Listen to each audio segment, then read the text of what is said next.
Welcome into week 17 of 5 picks in 5 minutes. I'm Tim Kalinowski, joined by Chris Raybon.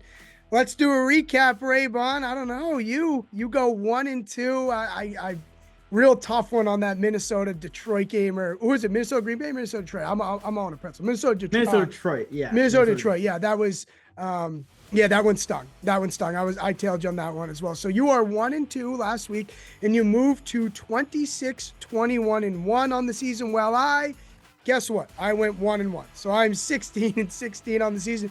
But just by going 500, I am creeping back into the picture here. If I could just take care of business for once. And before I put you on the clock here, just a reminder that you can tail all of our picks for free thanks to our sponsor, BetMGM, the king of sportsbooks. They have an incredible offer for new users. Use bonus code ACTION when signing up to get up to $1,500 paid back in bonus bets if you don't win your first bet. Terms and conditions apply. Gambling problem? Call 1-800-GAMBLER.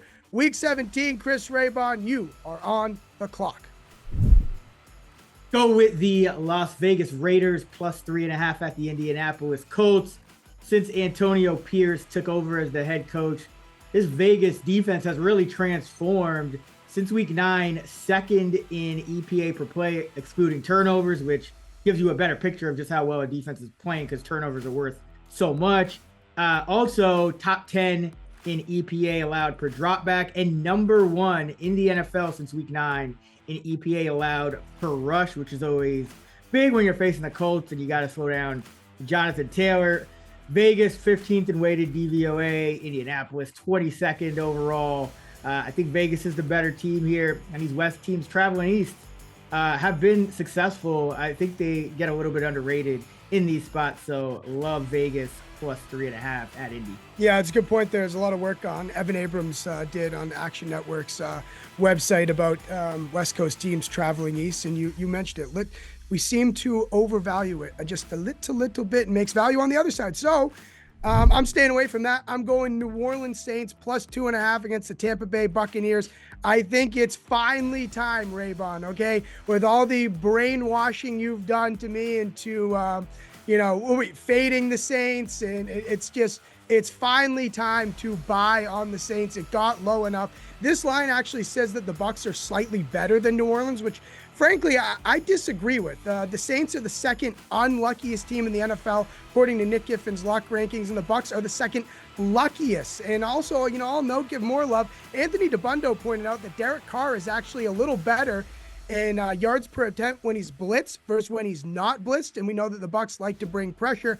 I would love to have this at 3, which I bet earlier in the week, but I still think 2.5 is a bit of a discount on this New Orleans team here. It's also a tremendous teaser piece. So give me what I think is actually the better team here at a bit of a discount, New Orleans plus 2.5. I'll be rooting for you, but no way I can talk myself into the New Orleans Saints. I'm going to go with the Los Angeles Rams, New York Giants, over 44.5. Listen, I know the Rams have been on a roll, and at some point they're going to have a letdown spot. They are another West Coast team traveling east during the holidays. So I get it. The total is kind of pretty low, but I think this one should be another over for the Rams. Last 5 games, 51-55, 68-48, and 52, averaging just under 55 combined points in these games. Both teams outside the top 20 in defensive DVOA. Stafford 14 touchdowns, no picks in his last 5. All 3 Giants cornerbacks grade out 90th or worse at PFF, including their 2 perimeter guys outside the top 100. And Tyrod Taylor's a big upgrade on Tommy DeVito against a suspect Ram defense. So give me this Ram Giant over. I think it should get at least into the upper 40s. Yeah, look for that Rams rushing attack. And T-Mobile for the Giants, he's back. Definitely an upgrade over the DeVito. I'm gonna go here with Buffalo minus 13 against the New England Patriots. It's an ugly number. It's a big number to lay, but listen, the Patriots, they had their Super Bowl last week with that big upset win over the Denver Broncos, which they tried a million times to puke away that game, and Denver wouldn't let them. Buffalo, on the other hand, against the Chargers, that was their lull. They had played a gauntlet of games leading up to that. You can't be up every week. They were going to have their lull. So I'm looking to buy back on Buffalo this week. Some interesting stats The Patriots, after a straight up win last 2 years, 3-7-1 against the spread. I also really worry about New England's injuries on the back end. Jabril Peppers, Jalen Mills, both of them haven't practiced this week. Both of them could be out, and that really leaves a void on the back end that Josh Allen can attack. So yeah, hold your nose. I'm laying at Buffalo -13. Yeah, I think those defensive injuries are key in that one because we know Bill Belichick, if he has any kind of pieces, he's going to frustrate a divisional opponent. But if they're down on defense in addition to the offense, it's going to be really tough to contain Buffalo here.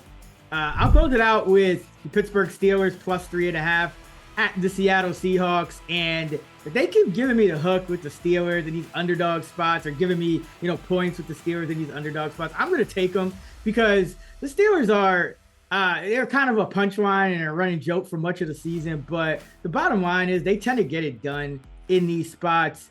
Mike Tomlin, 64% in his career as an underdog, 71% in his career as an underdog against an opponent with an equal or better record. Pittsburgh always gets up.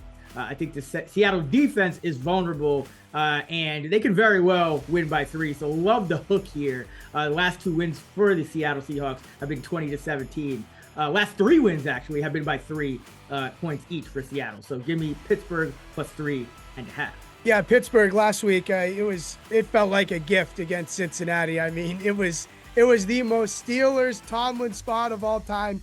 You absolutely nailed it. We even got more value leading up to game time, which was on the Steelers, which was pretty bizarre. I was looking at my chops and took in. You were obviously leading the charge on that, and that's why you tune into the show. So be sure to make sure you subscribe to our YouTube channel so you never miss an episode, and comment below your favorite picks or your favorite bets for this week.